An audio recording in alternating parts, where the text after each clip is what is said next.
Assalamualaikum warahmatullahi wabarakatuh. Selamat pagi anak-anak hebat kelas 5A. Sudah siapkah kalian belajar hari ini?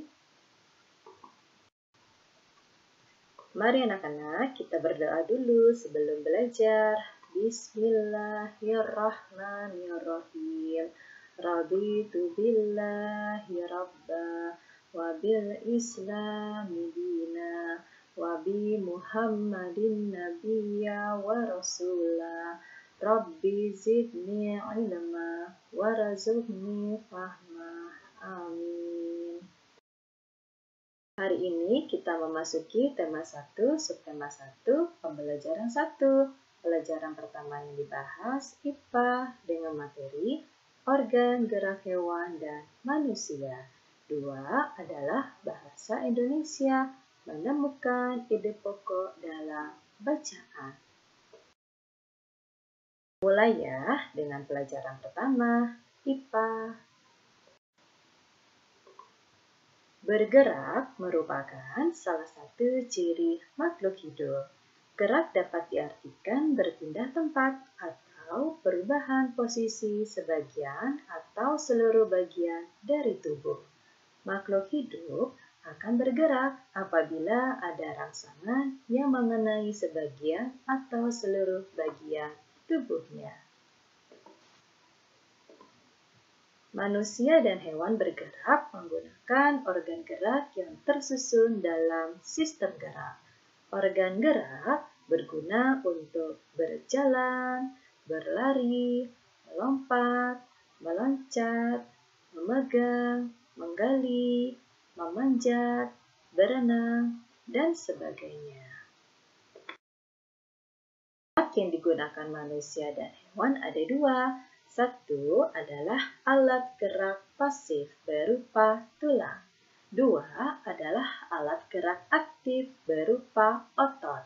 Kedua alat gerak ini, yaitu tulang dan otot, akan bekerja sama dalam melakukan pergerakan sehingga membentuk suatu sistem yang disebut sistem gerak. Sekarang kita akan membahas alat gerak manusia dan hewan yang pertama, yaitu tulang. Tulang disebut alat gerak pasif karena tulang tidak dapat melakukan pergerakannya sendiri.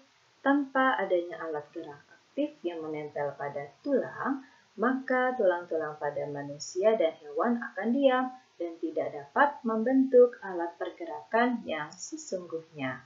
Walaupun merupakan alat gerak pasif, tetapi tulang mempunyai peranan yang besar dalam sistem gerak manusia dan hewan. Berikut adalah gambar tulang. Alat gerak yang kedua adalah otot. Otot disebut alat gerak aktif karena otot memiliki senyawa kimia, yaitu protein aktin dan miosin, yang bergabung menjadi satu membentuk aktomiosin. Dengan aktomiosin inilah otot dapat bergerak, sehingga pada saat otot menempel pada tulang dan bergerak dengan otomatis, tulang juga akan bergerak. Contoh gambar otot. IPA sudah selesai Ibu jelaskan. Mari dilanjut dengan bahasa Indonesia. Ide pokok adalah gagasan yang menjadi dasar sebuah paragraf. Ide pokok disajikan ke dalam bentuk kalimat utama. Kalimat utama yang memuat ide pokok ini bisa berada di awal, dan akhir paragraf. Setiap bacaan biasanya paling sedikit terdiri dari satu paragraf. Setiap paragraf memiliki gagasan pokok yang diperkuat oleh gagasan pendukung. Gagasan pokok adalah ide utama yang dibahas dalam suatu bacaan, bisa berupa kalimat inti atau pokok paragraf. Gagasan pendukung adalah uraian atau tambahan informasi untuk gagasan pokok. Berikut ini adalah beberapa langkah yang dapat dilakukan untuk menentukan gagasan pokok setiap paragraf. 1. Bacalah paragraf dengan cermat. 2. Cermati kalimat pertama hingga terakhir. Apakah kalimat pertama merupakan gagasan pokok atau gagasan penjelas? Apakah kalimat kedua yang merupakan gagasan pokok? Langkah ketiga, teruslah membaca kalimat demi kalimat hingga gagasan pokok paragraf ditemukan. Langkah yang terakhir, ingat, gagasan pokok sebagai isi atau inti paragraf dapat terletak di awal, akhir, atau awal dan akhir paragraf. Materi pembelajaran hari ini sudah Ibu sampaikan. Mari kita lanjutkan dengan tugas tema. Tugas yang pertama adalah IPA. Anak-anak hebat, jawablah 5 soal berikut dengan teliti.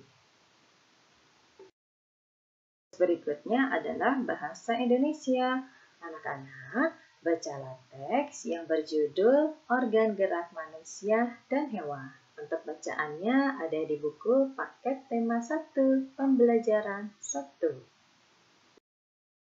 Setelah kalian membaca teks tersebut, temukanlah ide pokok dan kalimat pengembang dari masing-masing paragraf.